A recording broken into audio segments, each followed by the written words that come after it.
Hello, I'm Richard Danzig. It's a pleasure to moderate this panel.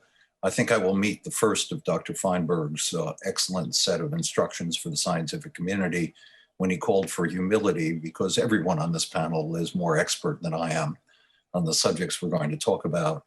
Our aim over the course of these 40 minutes will be to try and round out Dr. Fineberg's talk with some description of what we think as a group the scientific achievements and failings have been in our trying to come to grips with COVID, and what the implications of that may be for future pandemics and similar kinds of crises. To do this, we're really blessed with, as I say, four particularly expert people. George Gao is the Director General of the Chinese Center for Disease Control and Prevention. Many of us know him for his just extraordinary work on pathogen transmission between species, particularly, for example, on avian influenza. He's been, like all our other panelists, central to global public health strategy in a variety of contexts. Dr. Youngmee Ji is the Special Representative for Health Diplomacy in the Korea Foundation. She's also now the special advisor to the Prime Minister in Korea on health affairs and has been recently appointed as the CEO of the Institut Pasteur in Korea. She also is very active with WHO and is chaired as a member of its emergency committee on COVID-19. Dr. Chikwe Ihekweazu is the Director General of the Nigeria Center for Disease Control. He is an infectious epidemiologist who also has done extraordinary work for the World Health Organization and has extensive experience in West Africa and in South Africa. Peggy Hamburg is chair of the board of the American Association for the Advancement of Science, former commissioner, chair of the U.S. Food and Drug Administration. She's a founder of the Nuclear Threat Initiative. And I must say, I'm particularly delighted at Peggy being on this call because she's a neighbor of mine and living only a few blocks away. You are such a global citizen, Peggy. I never get to see you except in these contexts. So thank you for being here. I'd like this, and I've indicated this to the panelists, to be a discussion amongst the group of us rather than my asking particular questions and people answering sequentially. So I've encouraged the panelists to interrupt one another and to be relatively brief as we pass the ball amongst us. But I suppose I can get started by going back to Harvey's talk. He very, I think, appropriately and nicely amongst his 5 points, talked about science having the standard of excellence, relevance, and timeliness. And I think we ought to ask ourselves how science has performed against that trio of criteria in the context of COVID. And my own intuition, just to start it off, is that I see some extraordinary successes, too, that I think are particularly striking, are the rapid sequencing of the virus and our development of an understanding of how the virus operates on ACE2 receptors and the like. On the other side of the ledger, I think we've had a lot of trouble with the human dimensions of the science. Harvey mentioned the way in which we need to come to grips with human behaviors. Our non-pharmaceutical interventions have been extremely important, but difficult to understand. We've been slow in coming to grips with masks. I'm not sure we even now understand the function of masks or its limitations in the context of outdoor activities. But beyond that, I don't think we really have a clear sense of the contribution of a number of different non-pharmaceutical interventions. And then there's the question of coordination.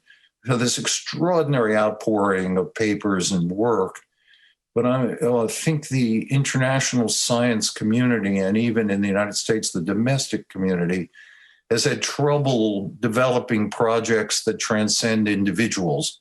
We can talk about that, but I wanted to offer those to the panel as sort of opening remarks and invite you all as panelists to comment on what you think the successes or failings of science have been during this time. The floor is open. Well, I'll jump in. And Richard, it's great to see you. And, you were too humble. You have been a leading thinker on this set of issues of biological threats naturally occurring and deliberately caused for decades. So it's wonderful to be with you and with all the other distinguished I would like to point out, Peggy, that you've been panelists. remarkably innovative in this, because nobody has ever previously accused me of being too humble. But thank you. Go ahead. Well, anyway, moving on to your question. I think without a doubt, the coming together of the scientific community and really harnessing advances in science and technology to address this critical challenge has been extraordinary. And we've seen it happen across disciplines and across sectors and across borders. And that's been tremendous. And, just look at the vaccine development, and, that has been remarkable, unprecedented, and I think has stunned many of us who have spent years working in that space in terms of the rapidity and the success of the vaccine candidates that have been moving through the pipeline and brought into use to date. We're seeing some of the other issues about actually distributing and making the value of that vaccine real in terms of true people getting immunized, and we've got work to do there. But I would have to say that, some of the shortcomings of science in response to this have been that we have not really proactively identified some of the unanswered questions and made sure that the research is being done. The efforts that Harvey has spearheaded at the Academy are a great example of trying to build on existing knowledge and data and expertise to ask and answer critical questions. But there's some gaps in knowledge that have persisted where I think we could have put in place proactively studies that would have enabled us to address some of the critical gaps in knowledge. And when you're experiencing an unfolding pandemic with a novel virus, there's going to be a lot of gaps in knowledge. There's going to be uncertainty. Decisions are going to have to be made on only partial information and an evolving science base. We, I think, also failed in really communicating that to the public and policymakers in some instances. And the fact that science is an iterative process and recommendations are going to change as we learn more, I think contributed to some of the uncertainties and lack of trust in some of the scientific recommendations. So I think, there are a number of areas where we've been strong and a number of areas where we have work to do. Peggy, could you, just before we let others in, give an example of what you have in mind when you say there are questions we should have addressed more proactively? Well, for example, I think that we certainly should have been more aggressively looking at the emergence of variants in the virus. We knew that that was likely to happen, and we didn't ensure that the right surveillance systems were in place for that. I think that we still don't really understand the correlates of immune protection. And from the very beginning, we should have, I think, been making a concerted effort to better understand that and drill deeper into that issue. I think that one of the surprises with this pandemic has been the role that asymptomatic carriage has played and spread from asymptomatically infected individuals. I think actually South Korea, maybe we can talk more about that later, led the way in terms of doing some, or maybe it was Thailand, I apologize. But anyway, there were some efforts to identify, critical gaps in knowledge that would affect the contours and control measures for this pandemic. But we really needed to do some of this in a more concerted way. Looking at schools is another example where that was clearly an important issue from the beginning. There was existing knowledge and experience from other countries, but the U.S. didn't, I don't think, take adequate advantage of that, but also didn't structure some of the experiences across the nation in different states and jurisdictions to deepen our understanding as we grappled with the problem. I want to come back to some of these, but George, Chikwe, Youngmee, what would you like to say about this, our achievements or failings? So if I may start with success, if you allow me. Firstly, I want to mention that a very close partnership of Global Infectious Disease R&D Network, which include WHO R&D Blueprint Team, GLOPID, CEPI, Gates, Wellcome Trust, NIH, and many more partners and scientists, really facilitated COVID-19 research by creating global COVID-19 research roadmap during the early phase of this crisis, and also ACT accelerator that was created to ensure equitable access and distribution of the testing kits and vaccines and therapeutics to all countries could be one good example of the partnership. And I think obviously the most successful achievement of this close partnership is the development of the vaccines within 1 year time frame since the first report from China to WHO, which never really happened in our history.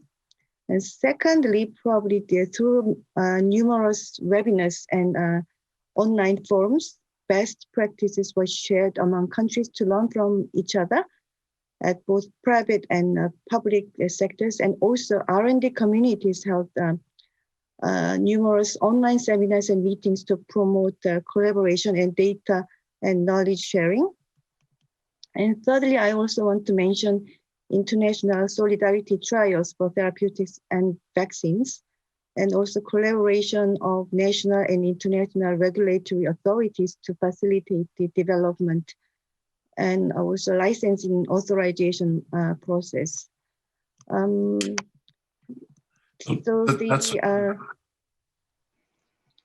good. Only success part. Yeah, that's fine. Should we let George and Chikwe? George, Chikwe? Yeah. I think this is a very good issue. I mean, here we are talking about, to me, science is very important. You know, whatever the strategy we introduced is science-based. You know, science-based is very, very important. Meanwhile, look at what happened here. Though we know what happened with the COVID-19, you know, scientifically, but because the public, they didn't really understand, you know, what you are talking about. The good example is, you know, non-pharmaceutical interventions, especially for the mask wearing. It's so hard to persuade all the public to wearing a mask. You know, that takes so long time for the public realize, you know, really need a mask. You know, something like that. You know, science is important, science-based, but public understanding and public involvement is also important. Here today, our focus is on the science and policy leadership. So though you have a science-based understanding, but how would you implement, execute your science-based discovery into the action? You know, this is our focus. So that's very important. That way, you need a kind of very strong leadership for the administration. Though, you know, we are discussing, I'm not saying the way everybody can copy what we have done in China. At least look at what happened here. Because we haven't suppressed the virus. The virus, you know, is transmitted everywhere in the world. The virus themselves, they got a chance to mutate. This is why we have so many VOC, you know, variants of concern here. So we are expecting some more, because if we don't suppress the virus, we will have more variants. That's for sure. We already have 5, plus the original let's call it the wild type. We already have 6 viruses circulating there. We will have some more. So science-based, public understanding and environment, and authority decision-making. Those 3 steps are very, very important. This, we need strong science leadership.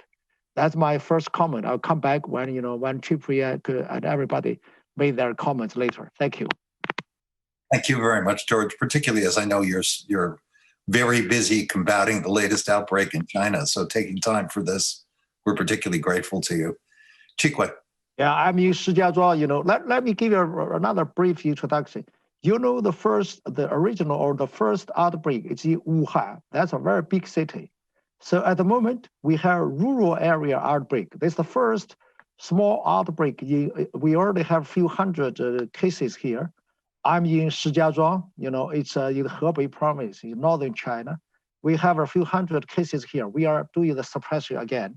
We try to use not the same scale, the lockdown we did for Wuhan, but we learn a lot. We try to the small scale lockdown, very small scale, try to suppress, whatever people call whacker mole, something like that. We are doing this here. I'm in Shijiazhuang, I'm not in Beijing. Thank you. Thank you. A small scale for China is big scale everywhere else, but thank you particularly. Chikwe. Yeah, thanks a lot. And hi, George. Hi, Peggy. Good to see you again. I think, in this, we all have a lot to celebrate about the rapidity with which science has answered some of the biggest questions. And sometimes the rapidity has even cost us a problem because the naysayers think, okay, it's simply impossible to do this, so you must have done something wrong. So I think there's a lot to celebrate. But I also think that there's a lot to be humble about in thinking through, is the gap in the capacity to generate the science that we need globally growing so much that it becomes a big liability for us in the future? And are the instruments available at the moment to enable the growth of science, which we have seen how important it is, sufficient to enable the capacity to do this type of work around the world? Is it distributed in a way that will enable us develop our health security way into the future?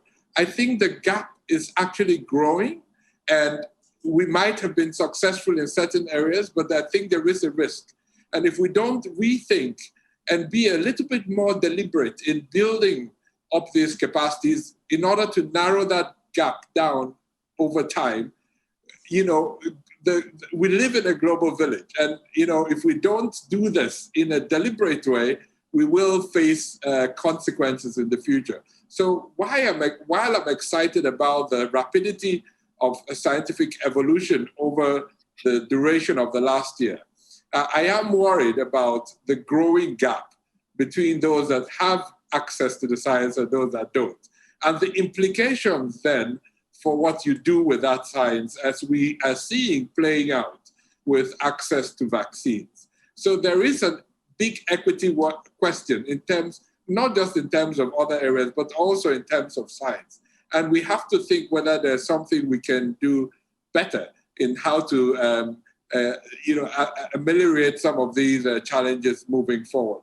My last point on this, and something I'm really proud of in Nigeria, and I think it was alluded to, that for science to do good, there has to be a willing giver and a willing uptaker. And in Nigeria, one thing we have had is a presidential task force with a mandate from the president that has listened to the group of scientists that have provided advice from the beginning of the outbreak. And almost every big decision that we've made in Nigeria has been based on the best scientific advice that we've been able to provide. So in this case, I do think there's something to celebrate about the political leadership that, despite a lot of political and popular pressure, has listened to the best scientific advice at the time to make the best possible decisions for the population that they've been elected to lead. So let me suggest that there are two very important points that have been raised, and Harvey, we're going to get you into this as well. But let me just suggest that there are two important points that were raised that I suggest we do not discuss in this panel, because we have only 20 minutes remaining, and I think we ought to talk about science and its achievements and its failings, and put aside the other two very important issues, which are being discussed in other panels, of our ability to communicate to the public, and the last issue that you just raised, Chikwe, which is very important, about our ability to engage policymakers and get them to understand and be receptive. Let's just focus on science itself and come back to the example that Peggy began with and that Youngmee also talked about, the vaccine.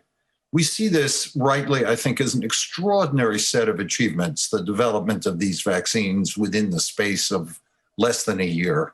And nothing like this has occurred previously. We should celebrate it as an achievement of science. But isn't it also an example of extraordinary failure to share data, to communicate, to develop a coherent kind of plan? We've fallen all over one another, developing national systems. When we have problems, as for example, in the AstraZeneca suspension of their trials because of a disease incident, we don't do a good job of exchanging information. We have mRNA vaccines that have an underlying technology that hasn't been well shared globally. And we don't have substantial orchestration so that when, for example, different kinds of vaccines are applicable in different circumstances, we haven't done a good job of orchestrating that. Does that seem to you to be an appropriate criticism of science as well as praise of it? Well, I guess I think you're perhaps not being completely fair to the level of collaboration that has enabled this effort to go forward. Both the public-private partnerships that have, funded and supported the rapid development of many of these vaccine candidates, including the so-called manufacturing at risk, the scale up and manufacturing even before we knew which candidates might make it over the finish line and actually be authorized for use. I also think, and I'm putting on my hat as a former FDA commissioner, that the regulatory authorities around the world, did a very good job of coming together, trying to align standards and approaches, trying to help shape the scientific research agenda so that it could be as accelerated as possible without abandoning the rigors of science to demonstrate efficacy and safety. And I do think that there's been more openness in terms of data sharing with the public and the scientific community than ever before in the vaccine or other therapeutic research and development world. But I think you're absolutely right that we haven't done as good a job as we can and must do in terms of really working together, sharing data in order to more deeply understand how these vaccines work, which vaccines work best for which subpopulations, drilling deeper into the topic I mentioned briefly before about, really understanding the correlates of immune protection. What is it about the immune response that actually is protective? How long does that protection last? What's the nature of it? And important questions that are going to emerge already are about changing administration schedules. What if you mix and match vaccines if someone has one dose of one vaccine and another? There are many important questions that we need to be proactively working on and sharing data, including embedding now genomics work into our vaccine studies in an ongoing way so that we can understand how the strains that have been of concern in the last weeks will potentially spread and how that might affect the ability of vaccines to achieve a certain level of efficacy. So do others of you have comments on the failings of the vaccine system? We all recognize the achievements. If I may say about, not regarding vaccine, but just general failing side, negative side of the science linked to policies, probably. So regarding the role of science during this kind of crisis, obviously knowledge should drive evidence-based policies, but I think knowledge has not been fully implemented as policies and guidelines. And in some countries, science was probably just ignored, and instead political decisions were made. And this is quite challenging to really resolve. And also in the early phase of pandemic, we experienced significant confusions, for example, use of mask asymptomatic, pre-symptomatic infections, and reinfection. And however, even after we had enough evidence of impact of wearing mask, I think the wearing mask was not really recommended enough. And recently we had a lot of discussions on variant and immunity certificate for COVID-19. And in fact, WHO has been organizing the R&D blueprint meetings and IHR emergency committees to discuss those critical issues. So I greatly appreciate WHO's leadership in those areas. The other issue is, of course, misinformation on vaccines. And despite this success somehow in terms of speed in developing vaccines, some misinformation on vaccines and vaccine hesitancy, delaying vaccination. And we have seen this actually with the influenza vaccination prior to this COVID-19. And here very clear and transparent communication strategies with the public and media have very important roles. An even bigger problem here is inequitable access to the vaccines for low and middle income countries, as you all know, and it is quite obvious we need to achieve herd immunity at the global level, and how the WHO and Gavi, CEPI can work very closely to fully implement the COVAX mechanism would be really critical. And lastly, although many scientists have been sharing the information on virus sequences through the influenza platform, the GSAID, the information sharing efforts and sequencing capacity in many countries is not really enough or even absent. And yesterday there was a meeting on variant organized by WHO, and many research areas, priority research areas were extensively discussed during this meeting. And so the priority area will be actually the coordination role of the global partners, including WHO, and capacity building for surveillance and sequencing, and as well as data and sample sharing mechanism at the global level. And those issues will emphasize, and it is very clear that all countries should participate in this effort and also help each other to overcome this crisis. And finally, I want to see the return of the United States to a public health leader within a few weeks or a few months.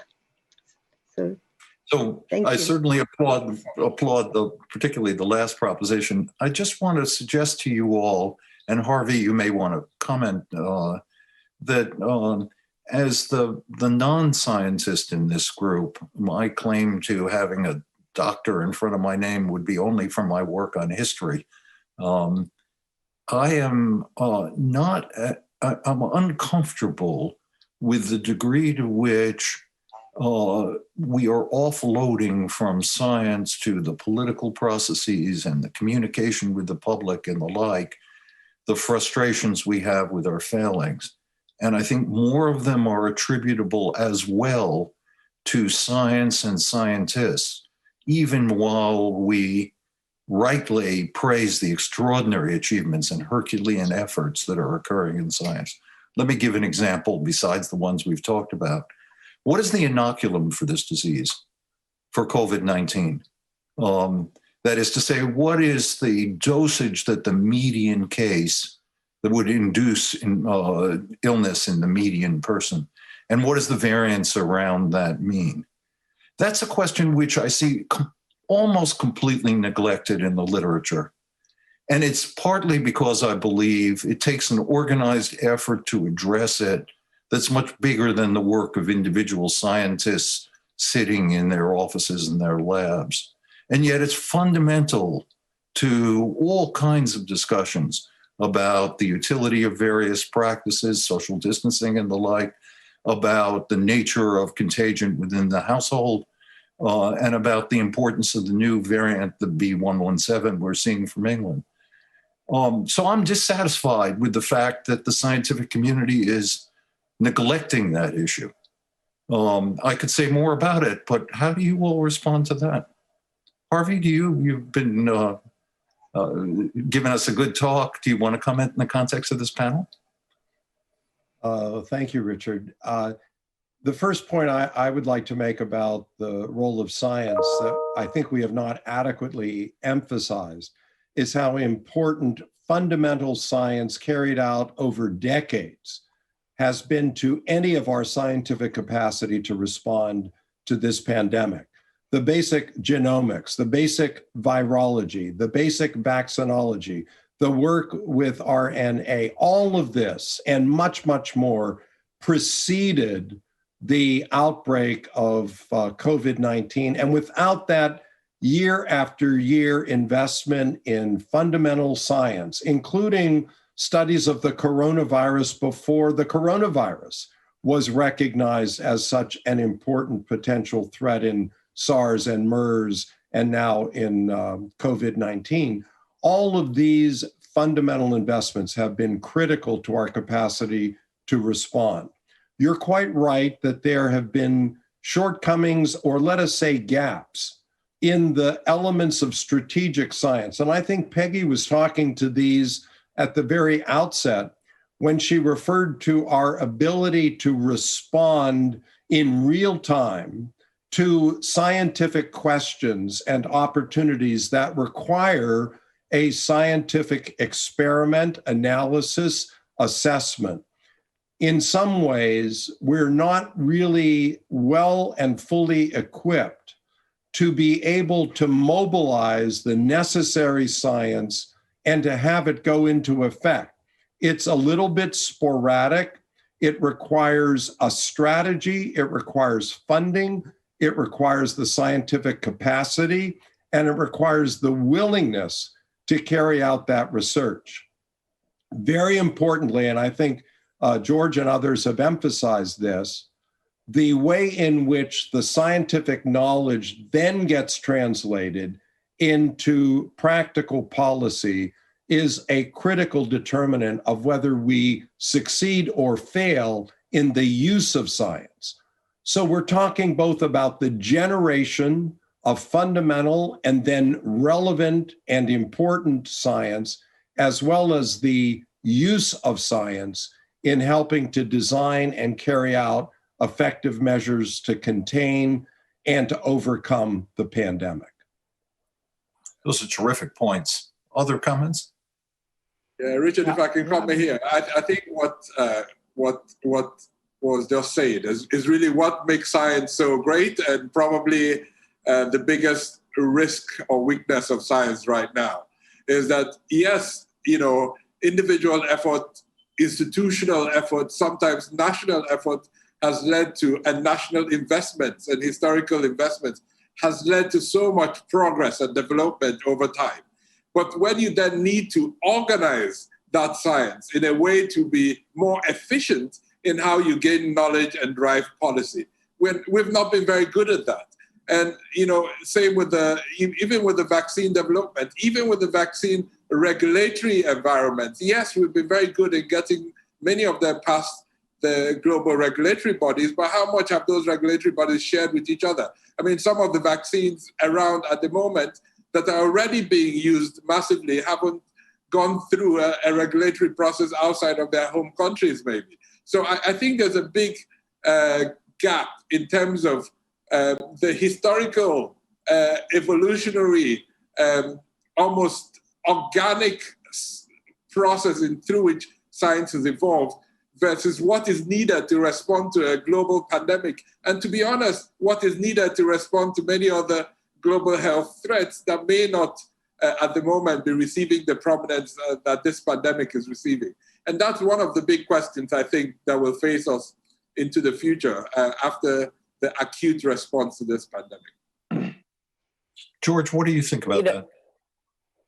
Yeah, I think that, of course, science plays a very important role.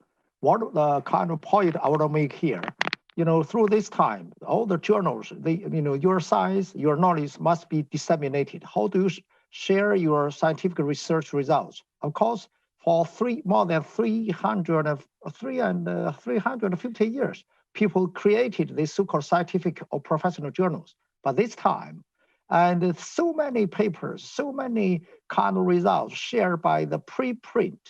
With those preprint, some of them, they are really, it's misinformation, and they mixed by scientific journals with this epidemic. I think that's very dangerous. And maybe the lessons we learned this time for the science, and so we need to make sure to get the science back, can have the formal peer-reviewed journals, and then you will have remember how many preprint articles or paper being retracted. It's very, very hard.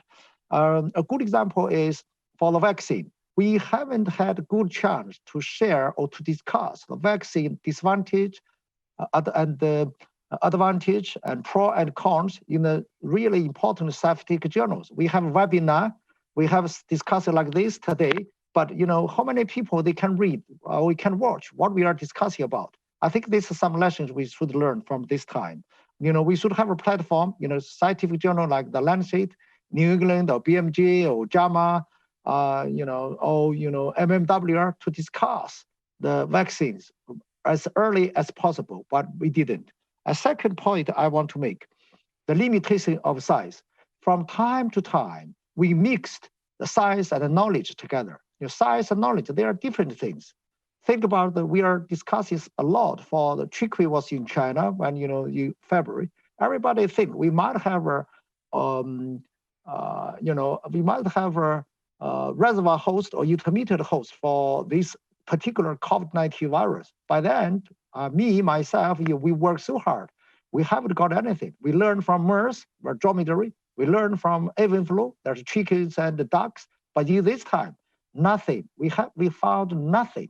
So maybe something new. This is really science.